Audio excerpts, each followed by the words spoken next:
Hi guys, welcome to my kitchen. Today I'm making Instant Pot Swedish meatballs. Alright guys, I'm starting out in a bowl. I have roughly 2.5 pounds of ground beef. Now I'm going to add in 2 packs of dry onion soup mix. And guys, it's going to be a real quick and easy weeknight meal. I'm going to add in a teaspoon of salt. You don't want to put too much in because your onion soup mix has salt in it. I'm also going to add in, excuse me, about a tablespoon of Dijon mustard, maybe a hair over. I'm going to add in about 2 tablespoons of Worcestershire sauce.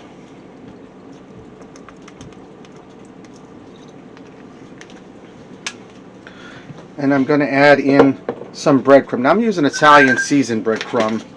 You could also use plain breadcrumb if you like. And before I forget, let me grab my onion powder, guys. We're going to add some of that in.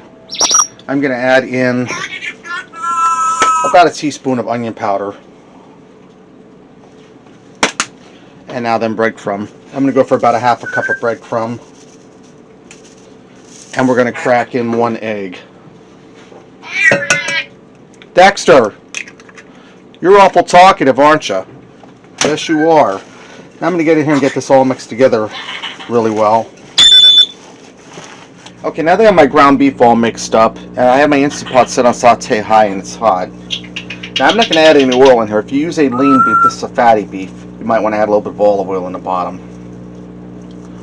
I'm going to make my meatballs about the size of a golf ball. And I'm going to get them all into my Instant Pot and get them all nice and browned up on all sides. Alright, now that my meatballs are all browned up and I pulled them out, and I drained off the excess grease because I wasn't using a lean beef, I'm going to take a 14.5 ounce can of beef broth and dump it in here. And I'm just going to take my tongs and deglaze the bottom of the Instant Pot. That way there while we're pressure cooking we won't get a burn notice. And you just want to rub it around here and deglaze it. And I'm going to pressure cook these for 3 minutes, so I'm going to go ahead and start that a while. That way there it starts to heat up for us, guys, until it takes so long to put the pressure. And you just want to really rub the bottom of your Instant Pot good to deglaze it, to get that fond off of there. That's those good burnt bits on there that really give you flavor. And guys, Dexter is really wound up today. He's just happy it's the holiday season. Alright, we're looking good. Now I'm going to go ahead and take a cornstarch slurry that I made. This is roughly about 4 teaspoons of cornstarch and probably about a quarter of a cup of water. I'm going to dump half of that in for now. I'm going to give that a stir. Try not to decorate your hand, guys.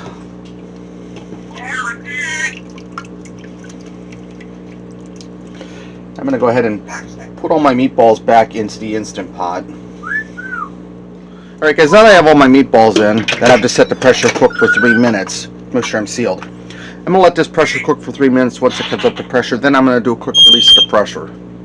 Alright, now that my meatballs are done, I turn my pressure cooker back on to saute high and it's coming up to a boil. I'm going to take the rest of my cornstarch slurry and dump it in here. And I'm going to allow this to cook for a few minutes to thicken up into a nice gravy. Alright, my gravy's all nice and thickened up, guys. This is ready to go. Let's go ahead and fix up a plate and see what we got.